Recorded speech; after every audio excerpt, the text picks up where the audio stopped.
What's up, guys? Welcome back to Newswave. So heading into the second half of October, it's going to kick off week after week after week of video game releases, and it appears that Nintendo is starting to get more of their marketing and even full-on previews going for a big title coming up that has the chance to maybe be one of the highest rated of the year. We're going to go over that here today. Also, we are going to be talking about God of War Ragnarok as a new trailer dropped yesterday, also showcasing an interesting looking bundle, and we'll be talking about Elden Ring as a recent update, maybe hinting towards more content coming to one of the biggest sellers of 2022. Guys, if you enjoy these videos, make sure you hit that like button, helps that a ton, and if you're new here to the SpawnWave channel, make sure you subscribe down below, and we're going to start today with another PC release that has now been dated from PlayStation Studios. We can see this over on PlayStation blog saying Marvel's Spider-Man Miles Morales is coming to PC on November 18th. This is not surprising at all. We had heard previously that it would be coming to PC, and then it seemed like they were getting ready for an announcement to fit it in to the holiday season for 2022. They go over some of the PC features in a new trailer, and one that I noticed that it seems like it'd be really cool to have this setup is a triple monitor setup where it will support 48:9 ultra widescreen ratio, and swinging through New York City with that setup, I'm sure would look really, really cool. It will have support for the newest NVIDIA DLSS 3, as well as I'm sure a wealth of overall settings you can play around with in the PC backend there. And they do show off some of their minimum and up to ultimate ray tracing requirements. So if you do have a lower end rig, it seems like this will play on many older video cards, as the minimum is set at a GTX 950. And then of course, all the way up to the ultimate ray tracing has the RTX 3080, but hey, there's just another release from PlayStation Studios on PC. We've only seen these accelerate so far, and I think they will continue to do that going into 2023. Also, if you are someone who played quite a bit of Cyberpunk 2077 on Google Stadia, I have good news. It does seem that you are able to pull your save game from Stadia and move it over to PC or even to consoles. We do have an update here over on their website for CD Projekt Red that details the steps you need to take in order to get your save from Google Stadia to your own local system. It does involve using takeout.google.com, exporting your local save, and then using it in collaboration with your GOG account to transfer it, for example, to a console that you would like. And this is good news all the way around, because obviously when Google Stadia announced that it was shutting down going into next year, those were some of the biggest concerns. My save games, progress in different titles, whether it's Destiny or Cyberpunk or Hitman,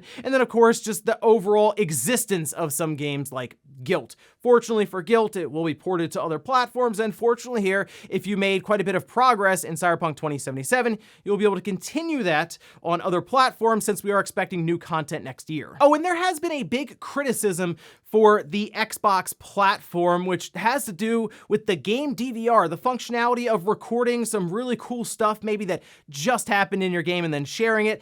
It's been a pretty below average experience, all things considered, for the Xbox platform. But looks like we have some good news, as Microsoft is finally starting to do something to improve this in the background. We can see this posted up over on PureXbox.com. This for the latest insider build that is being pushed that says on Xbox Series S and X consoles, game DVR captures at 720p and 1080p now experience up to a 30% increase in bitrate. That was the biggest thing here, is you would record footage that looked good as you were playing the game, and then you go back and look at it and it just looked grainy and blocky and almost looked like it was just always buffering, that kind of look maybe on YouTube or something. So good to hear that they're at least looking into it and working on it, because that's the biggest thing I've seen Xbox gamers ask for, is just some sort of improvement and acknowledgement that yes, the game DVR on the Xbox Series, it needs some help. Seems like they're at least trying it now. And guys, with some of the quick news out of the way, let's get into the bigger stuff.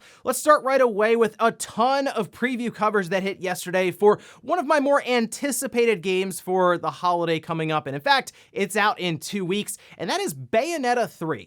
We've been seeing some trailers drop here and there, introducing, for example, the new playable character Viola, and just showing off more gameplay overall.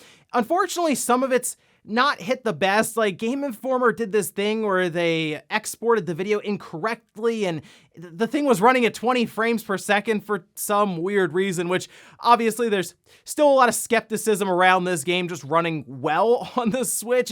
It does look like there's a lot happening in this game, but we have now seen quite a bit of footage as previews went live all over the place, as well as another new trailer that just showed off more footage and gameplay for this game. But we had a lot of praise heaped on Bayonetta 3 yesterday. It seemed most people who were previewing it at these different outlets and on YouTube played 5 to 6 hours from what I was gathering here up to like chapter 5. So they had a pretty good grasp on the overall mechanics and different things you'll be doing in this game. And as I was hearing some of these previews and some of the descriptions, it just sounds like there is quite a bit going on when it comes to even the progression system for your character or your large like kaiju monsters, and the presentation seems like Platinum has taken it to the next level with just the off-the-wall zaniness that is taking place in Bayonetta 3. In fact, some outlets like Eurogamer says Bayonetta 3 plays like a best of Platinum games and might well be the studio's best yet.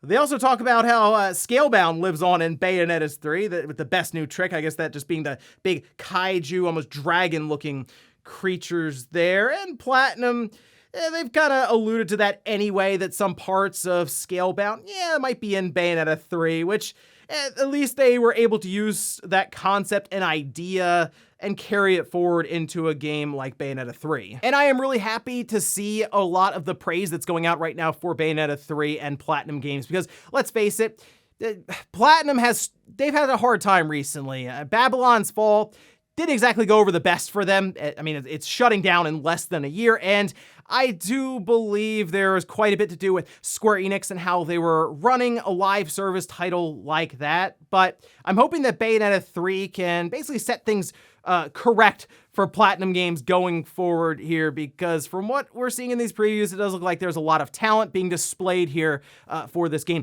There was one thing that was pointed out, and I figured it would come up. It has to do with the Switch and kind of the aging hardware with it. The X1, it's done a lot in its time, and it's still impressing me with some of the games like Nier Automata coming out and running and looking pretty good.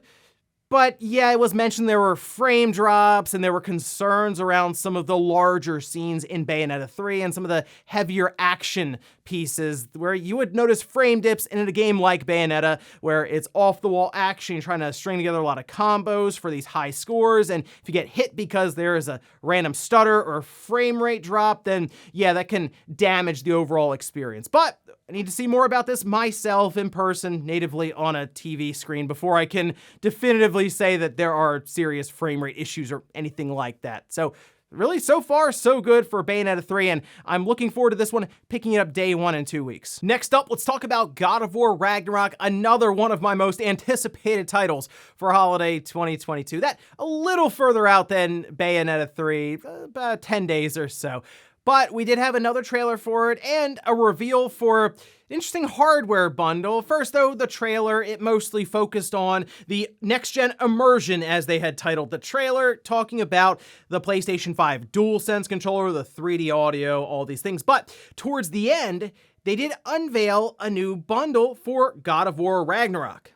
It looks like they're just basically doing the Horizon Forbidden West situation, where they'll have the PS5 disc-based unit tied in with a digital code for God of War Ragnarok. Unfortunately, they didn't really go all out with this one. It's legitimately just that. They don't even have the God of War Ragnarok Special Edition controller with it. It's a little unfortunate to that end, but here's one of the biggest reasons why I think they're doing this, and they're also doing a Call of Duty bundle. Keep that one in mind. I haven't really seen a lot of PlayStation 5 systems just by themselves up for sale on places like the PlayStation Direct storefront, and I don't think I'm going to be seeing these systems in store by themselves in like a Target or Best Buy or anything there. You see a lot of the Horizon bundle. And now I'm starting to think you're going to see a lot of the God of War Ragnarok bundle. They didn't tell us the pricing on this. If it's still $550, technically you're saving a bit of money there for God of War Ragnarok, which would be $70. Okay, you save $20 off the top, but there's a possibility that it's $560 or $570. We don't know the pricing on it yet as we're still waiting for the listing, but I think this is Sony's strategy currently. They kind of raised the price in the US without actually raising the price in the US, and the way I think they're going to continue that is to do these different bundles. Now, if they had gone all out and we had different shells on the side that was more God of War-esque and they had the nice controller, those sorts of things, it would more or less fall in line with what they've done previously with these collector's edition bundles, but this doesn't really seem like that. So you have that one. You also have the Call of Duty bundle that'll probably fall in line with something like this and then extend into next year with those bundles until maybe their next title comes out. I'd like to think that with Spider-Man, they will go all out with that system because it's like their best-selling game currently, the game series, especially since the second half of the PS4, is Spider-Man. They're moving a ton of units for that game, and it makes sense. It's really popular intellectual property with Spider-Man, so maybe they do some cool things there where they have one side as Spider-Man, one side like Red Spider-Man, one side is Venom, or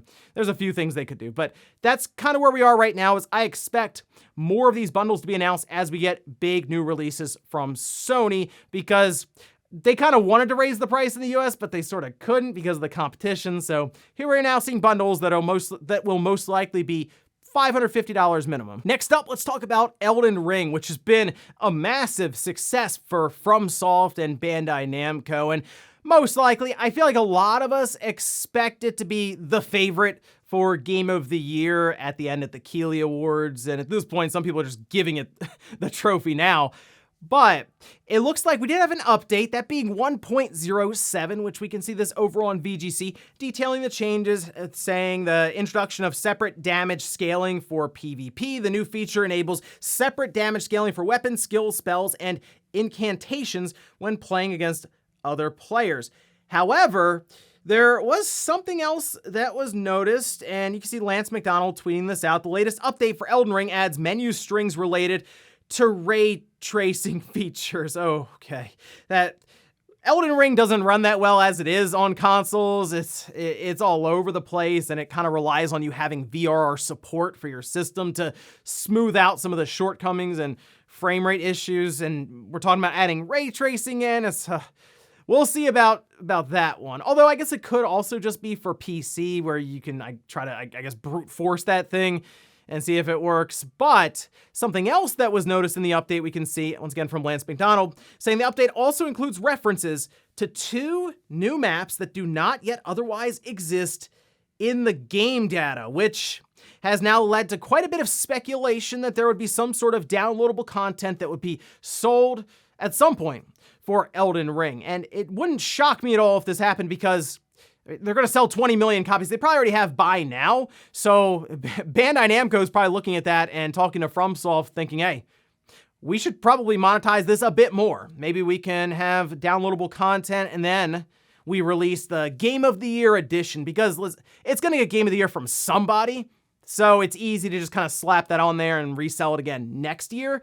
I mean, Far Cry 6 can do it, apparently. I think Elden Ring can release a Game of the Year edition. People are more likely to believe that one than Far Cry 6. But I am excited to get more content for Elden Ring, because after I completed it and I did some more of the side stuff to try to just finish out the map and work through more of the bosses that I maybe skipped, I kind of haven't really gone back to it. So having new content would be fun, although then it is that situation of I've been away from it for so long, I have to relearn the game again. It comes a bit faster than, what it was before. We got to learn everything from the ground up, but it is that kind of frustrating situation. That happened to me recently with Ghost of Tsushima as well, because I just sort of wanted to play back through some parts in New Game Plus, and I got in there and I was like, I've completely forgotten how to play this game. So in that case, with Elden Ring, I'll go back in and the bosses will probably just punish me all over again. And in our last bit of news, let's quickly talk about a sale that went live for the Switch the other day that I think is kind of a fun idea. And there's some games on here that I haven't really seen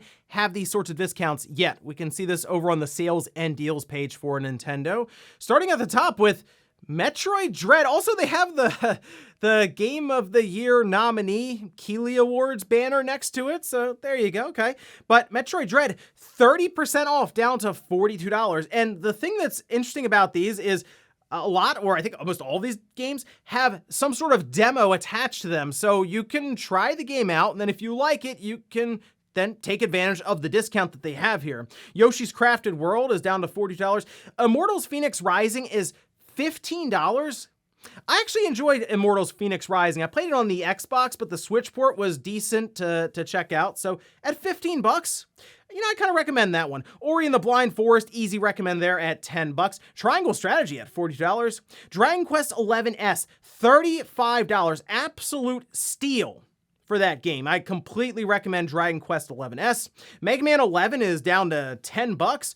WarioWare Get It Together at $35. I was a little surprised to see that ARMS is still full price and they have it marked down to $42. That is it's a surprising one there with how old that game is, but that's kind of Nintendo's MO, as they just don't really lower prices at all on most of their first-party games. And then for any Mega Man fans, I'll throw Azure Striker Gunvolt 3 in there. At the very least, it has a demo and it's marked down 20%. So not bad overall. Metroid Dread being at the top there with nice little Game of the Year nominee banner, but at least having a discount to kind of help it along there. And most of these games, as I said, have demos, so you can try them out, and if you like it, you can buy it at a discount. And before we go to the comment of the day, we're gonna take a look at the poll that I posted up yesterday, where I ask, is a game's poor frame rate a deal breaker for you?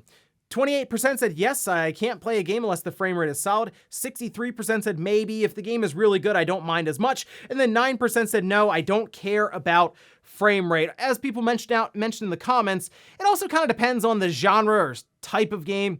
I think a lot of people get past a bad frame rate if it's a turn-based RPG, for example, where you're not necessarily dependent on quick reflexes and button presses and all of this stuff, whereas that would damage an action game if the frame rate is constantly spiking and all over the place. It is something we dealt with quite a bit, though, with the PS3 and Xbox 360 era. If anyone remembers that, it was pretty frequent to have a game under 30 frames per second back then, so I'm much happier now with a lot of the games that we see on the PS5 and the Xbox Series, seemingly at least attempting to target 60 FPS as the minimum, and I am hopeful that Nintendo will work towards either the next-gen Switch in maybe 2 years or so, or some sort of revision that works to stabilize and maybe push up the frame rate in some of these other games. And we'll finish up with the comment of the day, as you're seeing here.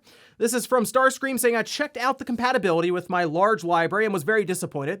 I know having an entire Linux PC capability plus emulation is a big part of the platform, but the price plus extremely short battery life, maybe just want to wait for a V2 or V3 that gives 6 to 8 hours of battery. So one thing, Valve will be iterating on this hardware for the Steam Deck. They've already said that in multiple interviews, but coming back to the idea of the Steam Deck compatibility, what they do is they have this verified logo. It's a green circle. It's like plays great on Steam Deck. And they have like yellow, and they have ones that are just a circle with a slash through it. But the yellow ones that it's basically a maybe, most of those work. That's one of the big misconceptions, and something I had to talk with even RGT about when he got his. He thought most of the games that had that just wouldn't work, and you were relegated to the Steam Deck verified games, and that's just not the case. Unfortunately, it's sort of hit and miss there too, and they'll give that yellow tag for something that might even need a keyboard being brought up in the middle of the game to type in your info for the Ubisoft account manager, some weird thing there. So you kind of have to look up and see if people have played the game you're hoping works on your Steam Deck and what kind of performance and what kind of quirks they ran into. And ladies and gentlemen, that's going to do it here for Newswave. If you enjoyed this video, guys, hit that like button. If not, hit the dislike. Leave comments down below about everything we talked about here. Today was Bayonetta 3, all the previews going live yesterday, a bunch of praise being heaped on the game. Are you picking it up in 2 weeks when it drops? And also, what about God of War Ragnarok and that PlayStation 5 bundle? Is that the one you're going to finally try to pick up this holiday? And then Elden Ring, seems like some DLC being hinted at here with the latest update. Are you excited for that? Thanks guys for watching. Have a great weekend. I'll see you back here Monday morning, 8 a.m. Eastern time for Newswave.